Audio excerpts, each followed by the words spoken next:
versus Strickland. But the whole main card, the whole card in general, was a mess. You had originally 3 fights being, I think 2 got canceled and 1 got replaced. But you had a lot of people testing positive for COVID or getting injured. So, for the sake of the video time, and because I also want to include Bellator,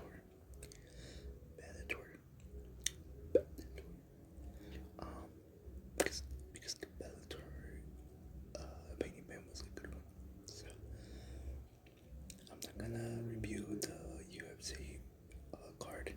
I'm just gonna review the main event as well as the Bellator. So this video is only gonna be a review for both main events. So let's get started. I'll start with the quick one. The quick one was the Bellator one. And sorry for the background. If I was to wait until everyone went to sleep, I'm going to wait till 3 in the morning because I have my little brother and he doesn't sleep till like 3 in the morning. So sorry about that, guys.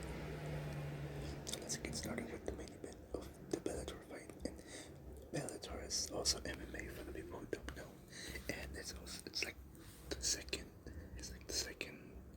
or third place in terms of well-known MMA organizations. Anyways, for the main event, we had Pitbull taking on McKee. They were fighting for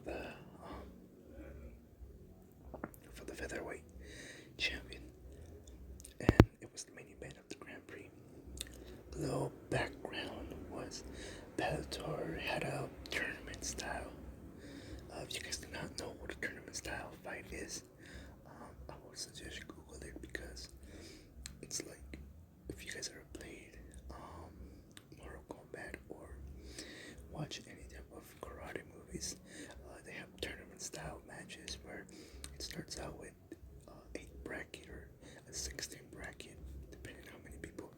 For this one was an 8, I think it was an 8 bracket or 16, I forgot, but I was never following the whole tournament. I only want to see the main event. So the finalists, we had Pitbull, the double champion, taking on an undefeated McKee.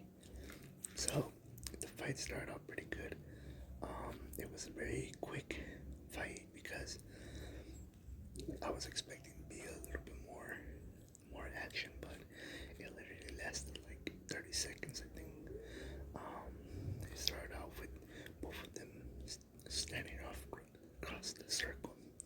Bellator fights in the circle, but they started off fighting in a circle, and McKee lands a quick head kick that connects on Pitbull's head, and Pitbull gets dazed.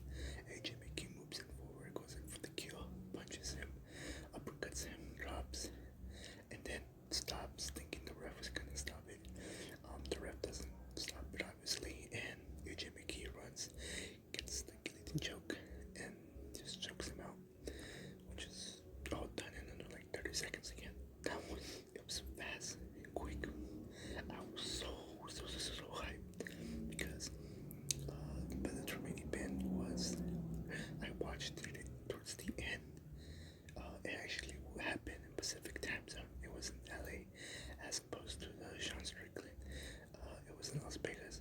I don't know if it's the same time zone, but the UFC started off more early. But the Bellator main event, it was pretty good. So what should happen after this, my thoughts would be Pitbull should go back down and defend, or go back up, my bad. He should go back up and defend his lightweight belt, because Pitbull, like I said, he was the double champ. He was the featherweight and lightweight. He just lost the featherweight bout. He only has the lightweight, so he should go back up and defend his lightweight bout. As for McKee, he later in the co-main event, we had the co-main event of the Bellator. We had Mads Burnell taking on Emmanuel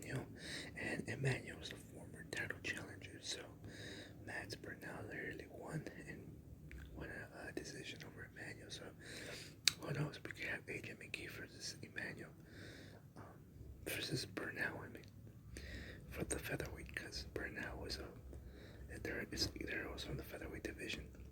So yeah, that's what I think about Bellator. Now we move on to the UFC.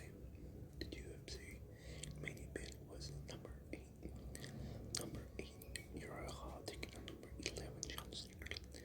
And man, I was expecting a knockout or something along the lines of Uriah Hall knockout, but again, we cannot always get what we expect. It was a back and forth.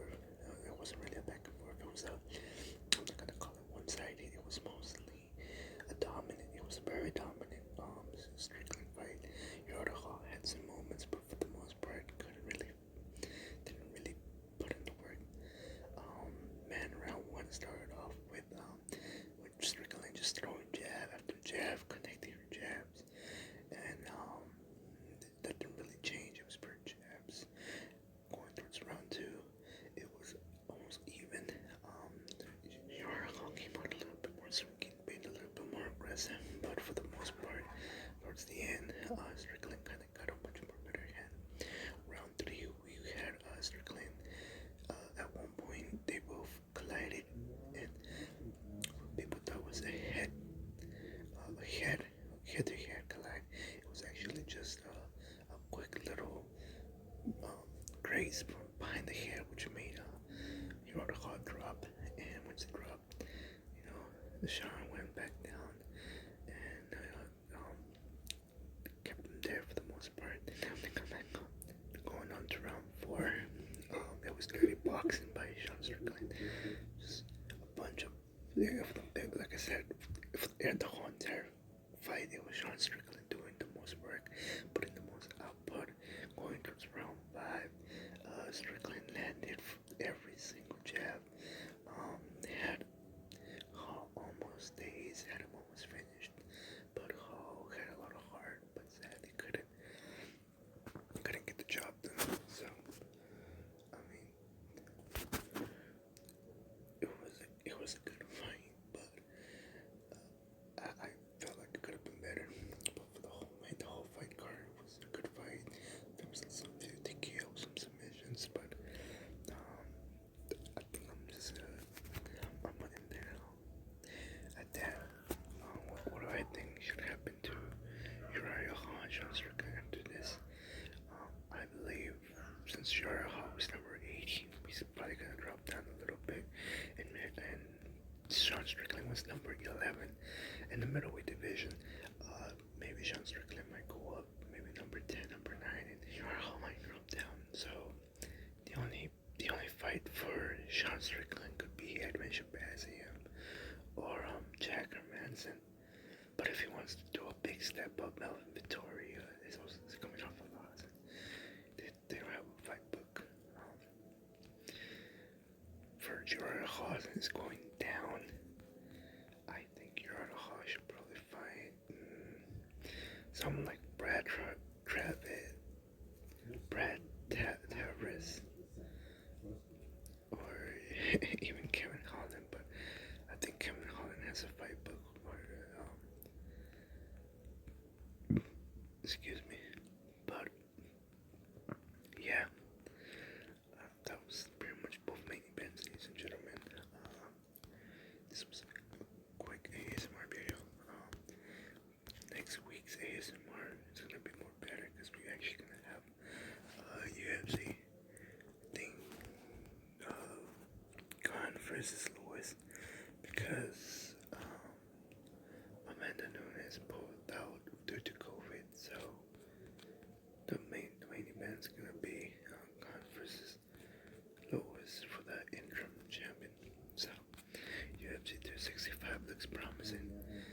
It's gonna be a good card. We had Jose Aldo taking on Pedro Munoz.